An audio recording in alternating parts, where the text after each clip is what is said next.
usted ha pasado por uno de estos dolorosos momentos en los cuales sufrimos golpes en la cabeza.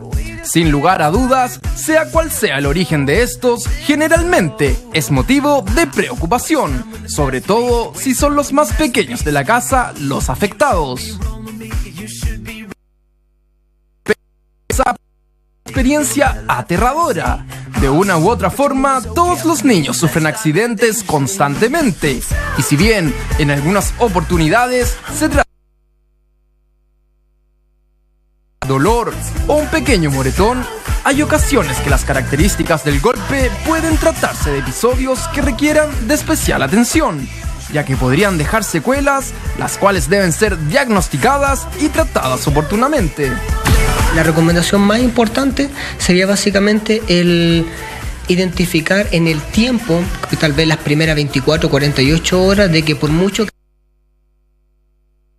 diferenciaciones conductuales, de que esté con mucho sueño, de que probablemente pueda tener dolores de cabeza intensos en el tiempo, que se le produzcan náuseas. Si fuera leve, no debería llegar a ese estado porque solamente generaría una contusión y a lo mejor un hematoma en la cabeza, donde ya sería un poco más importante, donde si la intensidad de la energía que recibió la contusión es más grave, ya hay que tener otro tipo de consideraciones. Si usted tiene un niño en su casa y este recibe un golpe en la cabeza, debe observar muy detenidamente al afectado entre las 24 y 48 horas después del accidente, y así podría evitar consecuencias lamentables, como un TEC abierto o uno cerrado. Es relativamente visible esta diferencia en el sentido de que el cerebro está compuesto por una membrana, que es la dura madre, y cuando es un TEC abierto quiere decir que esta membrana se rompe. Y al romperse quiere decir que podrían quedar expuestos fluidos, en este caso líquido encefalorraquídeo, que están en nuestro cerebro. Entonces nuestro cerebro es una parte que está muy llena de estos fluidos que pueden comenzar a salir, sangre, más los fluidos que uno puede visualizar de que algo se rompió, en este caso la membrana. De no romperse la membrana es porque es un TEC cerrado. Nos dirigimos a la calle y le preguntamos a las transeúntes qué es lo que ellas hacen cuando sus pequeños se golpean. Cuando se golpean ocupamos frío y una cremita natural después del golpe para desinflamar y el moretón. Hielo, le aplica el hielo, primero la mantequilla para que no se haga el chichón y el hielo para que baje un poco. O eso también, una moneda, para que le sobas una moneda varias veces, y es un secreto antiguo. O sea, yo he sabido que hay que, digamos, aplicarle frío y que no dejar que se duerman. Lo dejo inmovilizado y después de cuando veo que se está recién moviendo, voy a una clínica, al servicio de urgencia. En general esperamos un poco y si está muy fuerte, sí, con un poco de hielo en un paño, claramente. Si quiere saber lo que debe hacer para atender a un menor que sufre una lesión en su cráneo, ponga mucha atención. En primer lugar, haga descansar al menor durante un mínimo de 2 horas y obsérvelo con atención durante ese tiempo. Dele solamente líquidos transparentes y no lo automedique con analgésicos. Si realmente necesita aliviar el dolor, es necesario que lo revise un médico especialista. Si hay alguna herida en el cuero cabelludo, límpiela bien y aplique presión durante al menos 10 minutos. Algo muy simple que usted puede hacer para aliviar el dolor de su accidentado hijo es utilizar en la zona afectada una bolsa de hielo, de vegetales congelados o incluso el clásico bistec. Ya lo sabe, no siempre podemos evitar que nuestros niños sufran accidentes, pero con esta nota usted ya sabe lo que puede hacer para aliviar el dolor de los más pequeños.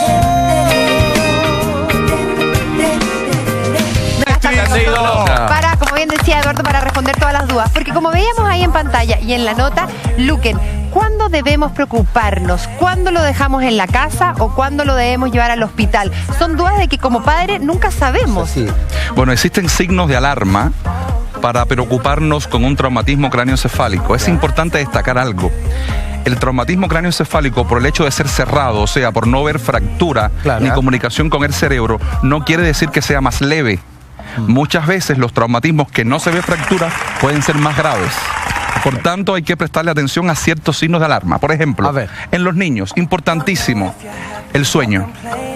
Un niño que después de un golpe a las 2-3 horas empieza con sueño, que usted lo note demasiado tranquilo, los padres lo conocen y vean que ese niño tiene cambios en el comportamiento, muy tranquilo, signo de alarma siempre.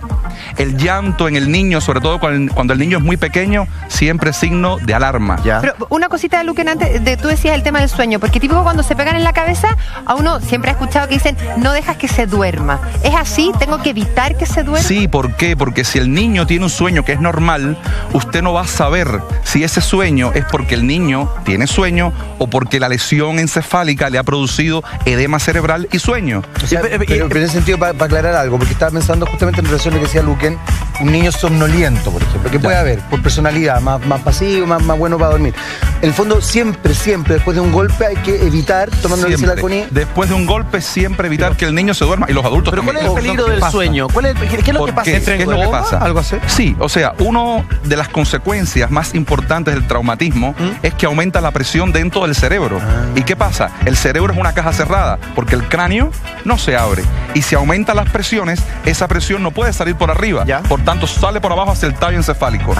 Y puede producir un coma. ¿Y cuáles serían los cuidados entonces que tienes que tener cuando un niño recién tiene un golpe, aparte de no hacerlo dormir? Revisar siempre al niño, porque pueden haber golpes con heridas. Siempre, aunque no haya heridas, siempre mucho frío. El frío es un vasoconstrictor y va a evitar los hematomas.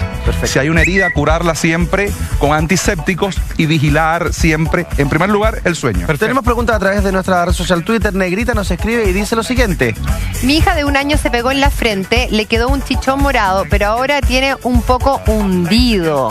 Claro, porque finalmente el chichón es lo primero que aparece. Claro. Pero ahora que lo tenga hundido, oye, ahí hay una lesión. Pasó eso, es que no es lesión, si eso se quebró el cráneo. Hay una lesión. Normalmente habría que ver, porque muchos niños tienen un chichón acompañado con edema. Y lo que se ve hundido después es algo normal, producto del líquido que queda residual. Es un efecto óptico. Es un efecto, pero siempre, y eso es importante, cuando hay un traumatismo craneal en niños, si existe hundimiento de la superficie, siempre sospechar fractura. ¿Qué es más peligroso? ¿Un golpe en el cual sale un chichón pero no hay rotura o fractura de cráneo? ¿O cuando la piel sangra y finalmente tú ves que está saliendo sangre ahí? Bueno, normalmente los traumatismos cráneoencefálicos se clasifican en abiertos y cerrados. Abierto es cuando existe solución de continuidad, o sea, cuando el cráneo está abierto y se exponen las estructuras encefálicas. Ese normalmente es más peligroso porque traduce un golpe más fuerte, digamos. Pero ojo, muchas veces la intensidad con un objeto romo o a veces el traumatismo cráneoencefálico, y es importante aclarar algo, no siempre se necesita un golpe. Por ejemplo, en los accidentes, cuando usted tiene su cinturón puesto, frena bruscamente, este movimiento de desaceleración produce desgarramiento de las estructuras internas del cerebro. Y eso es un traumatismo cráneoencefálico también.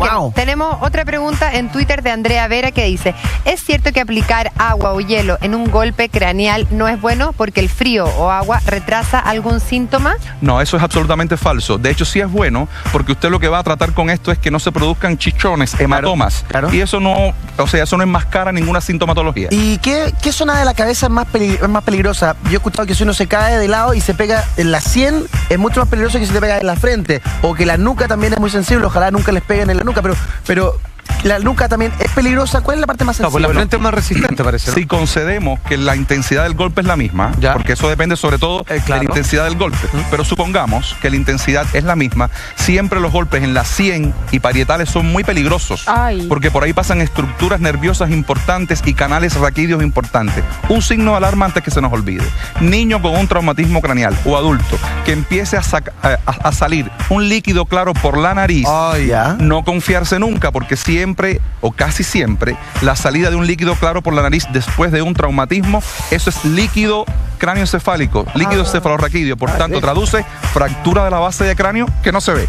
Y Luquen, puede ser de que, por ejemplo, me golpeo la cabeza. En un principio estoy bien, pero a los pocos días empiezo, por ejemplo, con pérdidas de memoria.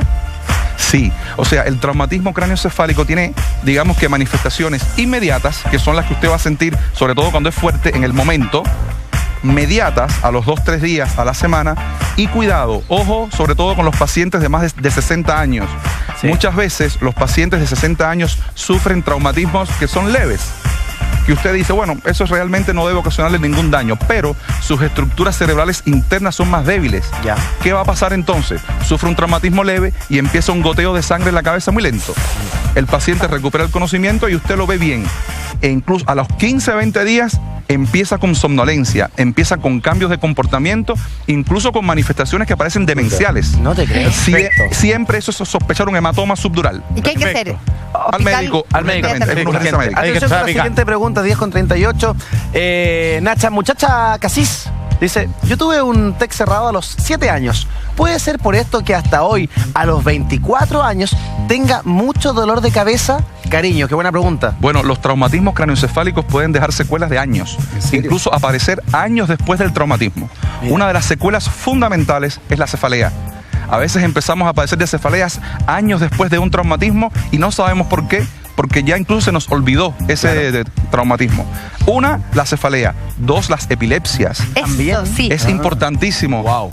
Una de las causas fundamentales de epilepsia secundaria son los traumatismos craneoencefálicos años después del traumatismo. Mira. Y doctor, ¿es cierto esto? No lo sé, pero desde la ignorancia, de que el hermano de una amiga mía que tiene hoy día esquizofrenia, a él se le gatilló después de un accidente donde él se golpeó la cabeza. Entonces, una de las teorías es de que un accidente fuerte en la cabeza te puede gatillar hasta una esquizofrenia. Eso es una pregunta importantísima y sobre todo de mucha actualidad. ¿Por qué?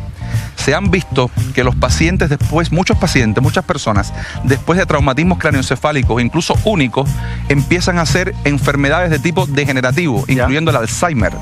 Por ejemplo, se ha visto que en los jugadores de fútbol de la Liga Norteamericana es 4 veces más frecuente la demencia y el Alzheimer que en pacientes normales.